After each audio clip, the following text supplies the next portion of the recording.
قدیما عصرای زمستون که یه موقعی میرفتیم خونه مام بزرگم میدیدیم که یه ظرف کله گنجشکی که زودتر آماده کرده رو گذاشته رو بخاری اتاق قبلی که گرم بمونه.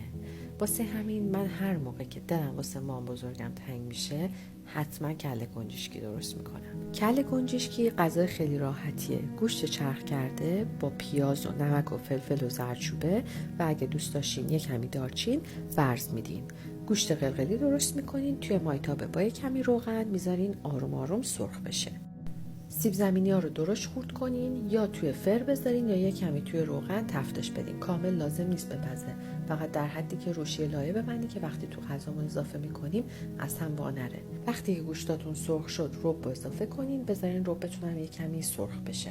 آب اضافه کنین، بذارین آب جوش بیاد. وقتی که آب جوش اومد سیب زمینی رو اضافه کنین، بذارین یه 20 دقیقه آروم آروم قل بزنه که هم جا بیفته هم که کمی غلیظ بشه. من کله گنجشکی رو با نون دوست دارم، ولی با برنج هم میتونین بخورین. حتما درست کنید. نوش جونتون.